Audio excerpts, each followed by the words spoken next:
안녕하세요. 저의 점은 SD 입시 컨설팅입니다. 오늘은 수능 최저 기준이 2합 6에서 2합 7로 완화되었을 때 입시 결과는 얼마만큼 올라갈까에 대해 한번 알아보겠습니다.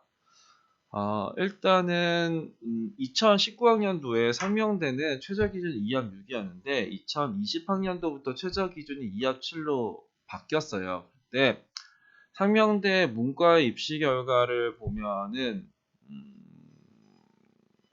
여기가 2.493이가 2.5등급이라고 생각을 하면 될 것 같아요. 2019학년도 2.5등급이었는데 2020학년도에는 2합 7로 됐을 때 얘네들의 입시 결과는 2.3등급이 됐습니다. 그러니까 0.2 정도 이제 올라갔죠.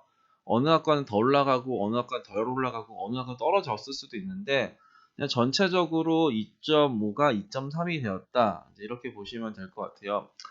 상명대는 그때는 이제 뭐 내신 산출 이런 게 바뀐 게 아니고 최저 기준 딱 하나만 바뀌었어요. 그래서 그 어느 대학은 내신 산출 방식이랑 최저 기준이랑 같이 바뀐 대학들도 있는데 그거는 좀 다른 케이스로 보셔야 돼요. 이번에는 그냥 최저 기준만 이제 완화된 쪽에서는 여튼간 0.2 정도가 올라갔다. 2021학년도에는 이제 성신여대라는 대학이 최저 기준이 이제 완화가 돼요. 2021학년도에는 원래도 2합 7이었는데 영어를 포함하면 2합 6이 그 최저 기준을 이제 적용했던 대학이 성신여대거든요. 근데 2022학년도가 되면서 이제 뭐 영어를 포함하든 안 하든 여튼간에 2합 7이다. 이제 이런 식으로 이제 최저 기준이 이제 조금 완화가 되었어요. 그때 2021학년도에 성신여대 입시 결과를 보면은 여기가 원래는 2.6등급이었는데 2022학년도에는 2.56등급이 나왔어요. 근데 그럼 별로 차이가 안 나는 거 아니냐? 뭐 그렇죠. 여튼 간에 2합 7은 동일했는데 영어에 대해서 조건이 조금 이제 더 이제 유해졌다 정도가 있었는데 근데 2021학년도에 성신여대는 조금 이제 알 필요가 있는 게 2020학년도에 성신여대는 대폭락의 대학이었거든요. 왜냐면은 최저 기준이 없다가 문과는 3합 7, 이건 3합 8이라는 최저 기준을 적용을 해가지고 2020학년도 성신여대 입시 결과를 보면은 막 4점대 학과들이 막 나와 있어요. 그래서 성신여대는 2021학년도에 가장 많이 몰린 대학입니다. 가장 많이 몰린 대학이었는데 그래서 이제 원래 아무런 일이 없었으면은 여기서부터는 입시 결과 내려올 거다라고 생각을 했었어요. 그러니까 2.6등급이 평균이었는데 그래도 조금 내려오겠지라고 했는데 거기서 최저를 완화를 해가지고 여기서보다 뭐 소폭 올라갔다. 그러니까 0.04 올라갔는데 기본적으로 이제 여기 성신여대도 그렇고 저기 상명대도 그렇고 상명대 전교과를 반영하고 성신여대는 문과도 국수영사 이건 국수영과를 반영하거든요. 이렇게 이제 전체적으로 다 반영하는 대학에서 이제 한 등급 정도가 올라가면 그 완화가 되면은 한 0.2 정도는 올라가는 것 같아요. 대략 이제 그 정도를 아시면 될 것 같습니다. 근데 이제 뭐 항상 이제 똑같은 게 아니라 이 예외 상황도 이제 발생하긴 하는데 이 인천대가 2020학년도에 2합 6이라는 최저를 갖고 있어요. 근데 2021학년도에는 2합 7로 이제 최저가 완화가 됩니다.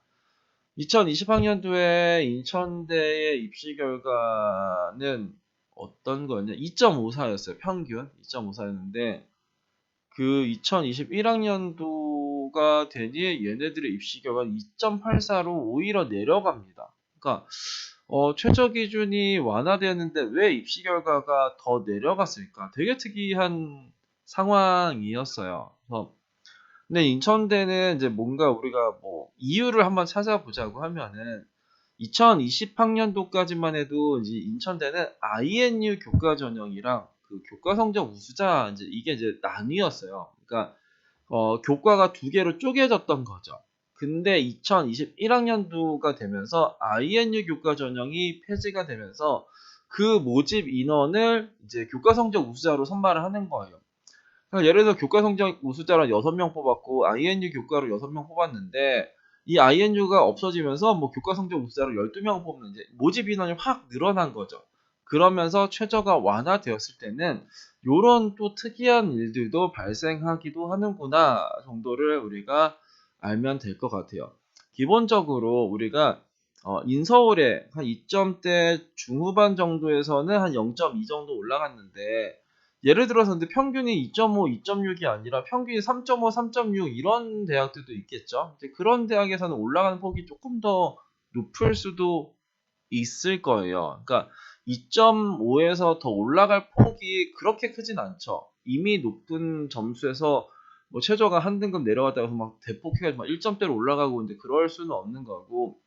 3점대 중반에서는 0.2가 아니라 뭐 0.3, 0.4가 올라가는 상황도 발생할 수도 있을 거는 같아요. 그리고 2022에서 2023 넘어갔을 때 가톨릭대가 2합 6에서 2합 7로 완화가 되었거든요.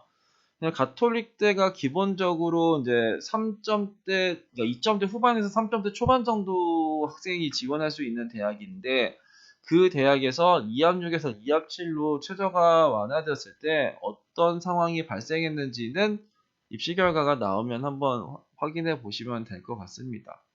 일단 기본적으로 2점대 중후반에서 이제 2합 6에서 2합 7 넘어갔을 때는 한 0.2 정도 올라갔다. 그리고 인천대 같은 경우에는 여튼 뭐 인원에 대한 변수가 있으면 반대의 상황도 나올 수도 있는구나. 꼭 최저가 완화됐다고 해서 입시 결과가 막 0.2가 올라가는 거는 아닐 수도 있겠다라고 생각을 하시면 될 것 같고, 올해도 최저 기준이 2합 6에서 2합 7로 완화되어 있는데 모집 인원이 증가한 대학이 있어요. 그러면 그런 쪽에서는 2020에서 2021 넘어갔을 때 인천대 같은 상황이 또 발생할 수 있지 않을까라는 그냥 기대를 한번 해볼 수도 있지 않을까 싶습니다. 오늘은 수능 최저 기준 2합 6에서 2합 7로 바뀌었을 때 어떻게 입시 결과가 바뀌었는지에 대해 알아봤습니다. 감사합니다.